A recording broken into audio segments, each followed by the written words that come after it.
Hello friends, welcome to Chettinad அம்மணி channel. இன்றைக்கி நம்ம பார்க்க போகிற ரெசிபி வந்து ஒரு சூப்பரான பிரேக்ஃபாஸ்ட் ரெசிபி தான். இது ஒரு 5 நிமிஷத்தில் நம்ம செஞ்சிடலாம். ரொம்ப ஹெல்த்தியான ஒரு ரெசிபி.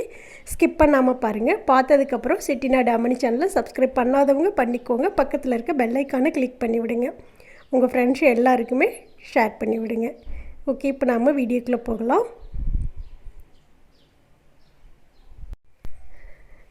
2 பிரெட் ஸ்லைஸ் எடுத்துக்கோங்க. எடுத்துகிட்டு இதை வந்து இப்போ நாம் பாக்ஸ் மாதிரி கட் பண்ணி எடுத்துக்கலாம். நடுவில் உள்ளதை மட்டும் கட் பண்ணி எடுத்துக்கோங்க.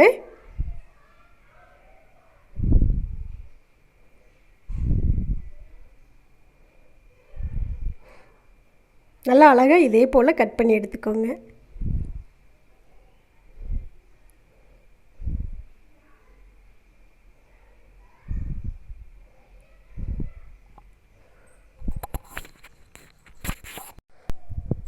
அடுத்து இதை நம்ம தனியாக வச்சிடலாம். இப்போ ஒரு பவுல் எடுத்துக்கோங்க. எடுத்துகிட்டு அதில் 3 முட்டை சேர்த்துக்கோங்க.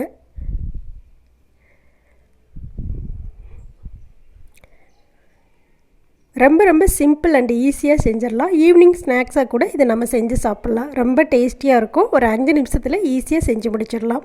இப்போ 3 எக் எடுத்துட்டோம். அது கூட ஒரு பெரிய வெங்காயம் பொடியாக கட் பண்ணிக்கோங்க. 2 பச்சை மிளகாய் ரொம்ப பொடியாக கட் பண்ணிவிட்டு, ஒரு தக்காளி, கொஞ்சம் கொத்தமல்லி தழை, இதை எல்லாத்தையுமே ரொம்ப பொடியாக கட் பண்ணி இது கூட சேர்த்துக்கோங்க.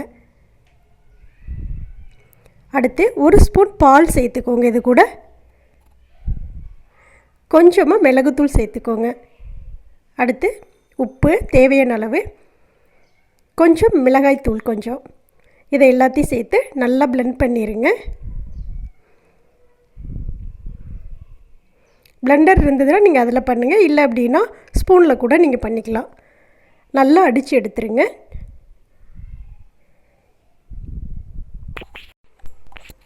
இப்போ நல்லா நுரக்கட்டி வர்ற அளவுக்கு நல்லா அடித்து எடுத்துக்கோங்க. இப்போ இதெல்லாம் தனியாக எடுத்து வச்சிடலாம். அடுத்து அடுப்பில் ஒரு தோசைக்கல் வச்சுக்கோங்க. கல் நல்லா சூடானதும் 1 ஸ்பூன் பட்டர் சேர்த்துக்கோங்க. பட்டர் நல்லா உருகினதும் இதை ஃபுல்லாக தோசைக்கல் ஃபுல்லாக நல்லா தேய்ச்சி விட்டுருங்க.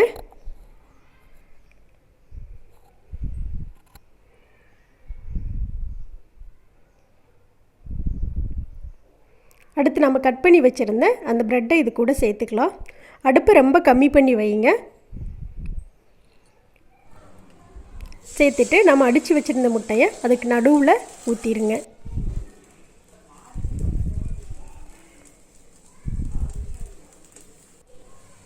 இப்போ ஒரு தட்டு வச்சு அப்படியே மூடி வச்சுருங்க. ஒரு 3 நிமிஷம் அப்படியே இருக்கட்டும். அடுப்பு ரொம்ப கம்மியாக இருக்கட்டும். இப்போ 3 நிமிஷம் ஆயிடுச்சு. நம்ம ஓப்பன் பண்ணிக்கலாம். இப்போ இது மேலே ஒவ்வொரு ஸ்பூன் வந்து பட்டர் வைங்க. நீங்கள் பட்டர் ஸ்லைஸ் இருந்தால் கூட இது மேலே வச்சுக்கலாம். அடுத்து நம்ம கட் பண்ணி வச்சுருந்த அந்த ப்ரெட்டு துண்டுகளை இதில் வச்சு லைட்டாக அமுத்தி விடுங்க.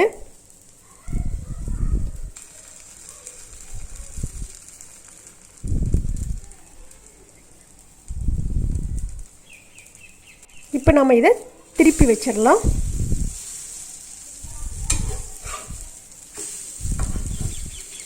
பார்க்குறக்கே எவ்வளோ சூப்பராக இருக்குது பாருங்கள். குழந்தைங்கள்லாம் ரொம்ப விரும்பி சாப்பிடுவாங்க. ஒரு டைம் இதே மாதிரி செஞ்சு பாருங்கள். இப்போ இன்னும் ஒரு 3 நிமிஷம் இதை வந்து நாம் தட்டு வச்சு மூடி வச்சிடலாம். மூடி வச்சோம் அப்படின்னா உள்ளார வரைக்கும் நல்லா வேகும். அதுக்காக தான் மூடி வைக்கிறது. இப்போ 3 நிமிஷம் ஆயிடுச்சு. ஓப்பன் பண்ணிக்கலாம். இப்போ நல்லா வெந்துருச்சு. இதை நம்ம எடுத்துக்கலாம்.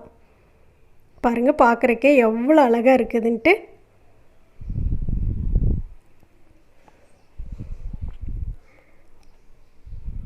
இதை நம்ம ஈவினிங் ஸ்நாக்ஸாக கூட குழந்தைங்களுக்கு டக்குன்னு ஒரு 5 நிமிஷத்தில் செய்யக்கூடிய ஒரு பிரேக்ஃபாஸ்ட் ரெசிபி தான் இது. ரொம்ப ஹெல்த்தியான ரெசிபி. இந்த ரெசிபி கண்டிப்பாக உங்களுக்கு பிடிச்சிருக்குன்னு நினைக்கிறேன். பிடிச்சிருந்ததுன்னா செட்டிநாடு அம்மணி சேனலை சப்ஸ்கிரைப் பண்ணிக்கோங்க. பக்கத்தில் இருக்க பெல் ஐக்கானை கிளிக் பண்ணி விடுங்க. உங்கள் ஃப்ரெண்ட்ஸ் ஃபேமிலி எல்லாருக்கும் ஷேர் பண்ணுங்கள், லைக் பண்ணுங்கள். கமெண்ட்டில் எப்படி இருந்ததுன்னு சொல்லுங்கள். ஆரோக்கியமாக சமையல் செய்து அன்போடு பரிமாறி ஆரோக்கியமாக சாப்பிடுங்க. நன்றி. மீண்டும் சந்திப்போம்.